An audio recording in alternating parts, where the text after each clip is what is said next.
안녕하세요. 한국사의 날개를 달아드리는 알레 다이어리 하늘마루입니다. 이제부터 월요일에서 금요일까지 하루 5분 동안 한국사를 쉽고 흥미롭게 풀어나가는 해설 강의를 진행합니다. 한국사가 버거운 짐이 아니라 여러분의 꿈을 향해 날아갈 수 있는 날개가 되도록 함께하겠습니다. 오늘 공부를 시작합니다. 이 강의는 여러분이 오늘 주어진 5개의 문제를 미리 풀고 나서 보셔야 합니다. 이미 풀고 나서 이 영상을 클릭하셨다면 올바른 방법으로 아주 잘 하고 계신 겁니다.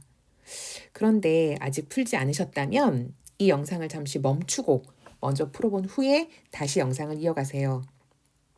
해설을 먼저 본다면 도움이 되지 않아요. 자, 그럼 모두 풀어보았을 테니 해설 강의를 시작하겠습니다. 오늘 풀어본 5문제는 선사시대에 대한 질문입니다. 선사시대란 역사 이전의 시대, 즉 인간의 삶을 문자로 기록하기 이전의 시대입니다. 문자가 없었기 때문에 남겨진 문화유산들과 유적들을 통해 생활 모습을 유추해 볼 수 있죠. 구석기 시대는 인류 역사 전체에서 99.999%를 차지할 만큼 아주 길어요. 오늘은 문제의 1번에서만 구석기 시대에 대해서 묻고 있지만 실제 생활은 아주 길었던 거죠. 왜냐? 그 시기는 빙하기였거든요. 지금 같은 추운 겨울이, 아니 지금보다 더 추운 겨울이 계속 이어지고 있었어요. 그러니 농사를 짓는다거나 강가에서 물고기를 잡는다거나 하는 건 꿈도 꿀 수 없었죠. 그래서 자연이 아주 드물게 제공하는 나무 열매를 따먹거나 덩치 큰 동물들을 협동해서 사냥해 먹는 방법밖엔 없었어요. 그러다 먹을 것이 떨어지면 다른 곳으로 옮겨가야 하고요. 그 시기의 인류는 아마도 좀 부드러운 재질로 도구를 만들었을 거예요. 나무나 풀 같은 것들이죠.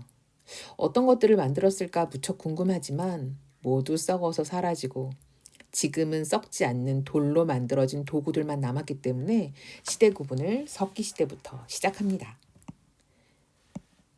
빙하기라서 이동하며 살아야 했던 구석기 시대. 빙하기가 끝나고 간빙기에 돌입하면서 자연환경에서 생긴 큰 변화들이 인간의 삶도 바꾸어 놓기 시작한 신석기 시대.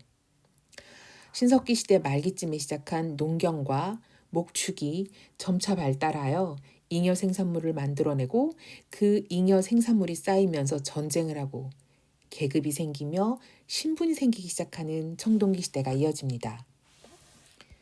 우리나라 최초의 국가라고 불리는 고조선도 이 시기에 생기죠. 삼국유사에서 전하는 단군신화를 통해서 천손신앙을 가졌다는 점, 외부에서 이동한 사람들과 한반도에 이미 살고 있던 사람들이 연합하여 세웠다는 점, 농경기술이 들어왔다는 점, 단군 왕검이라는 명칭을 통해서 재정일치 사회였다는 것도 알 수 있죠. 팔조법을 통해서는 생명을 소중히 여기고 신분제도와 사유재산 제도가 있었다라는 것들, 이런 것들을 알 수 있습니다. 청동기보다 철기가 나중에 나오는 이유는 뭘까요? 청동을 만드는 구리, 주석, 아연, 납 등은 철보다 무른 금속으로 낮은 온도에서도 부드러워져서 모양을 만들기 쉽습니다. 그렇지만 매장량이 적은지라 많은 양을 만들 수 없고 본래 무른 성질을 가지고 있어서 무기나 농기구처럼 단단해야 하는 도구들은 만들지 못합니다. 불을 다루는 기술이 좋아져서 더 높은 온도로 올릴 수 있게 되고 나서야 드디어 철기를 만들기 시작합니다.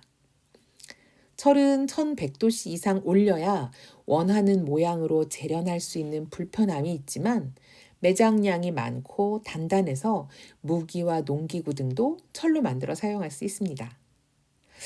오늘 공부한 내용 가운데 가장 대표 유물 하나만 꼽자면 주먹도끼입니다.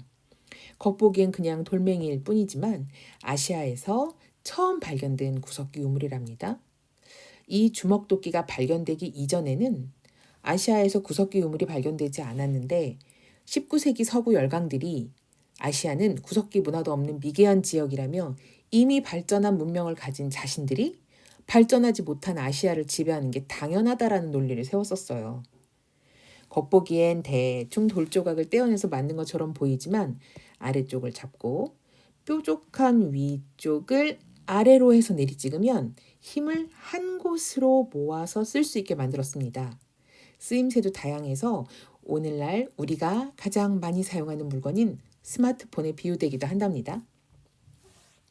선사시대에 대해서는 각 생활상을 구분해야 하고 그 시대를 대표하는 문화유산을 구분할 수 있어야 합니다. 단순하게 암기하기보다는 당시의 자연 환경과 생활 모습을 그려본다면 충분히 이해하면서 기억할 수 있을 겁니다. 공부를 마치고 나면 바로 덮지 마시고 소리 내어서 한번 읽어주세요. 그 한 번이 큰 결과 차이를 가져온답니다. 오늘 공부는 여기까지입니다. 알레, 내 날개로 저 하늘 끝까지. 수고하셨습니다.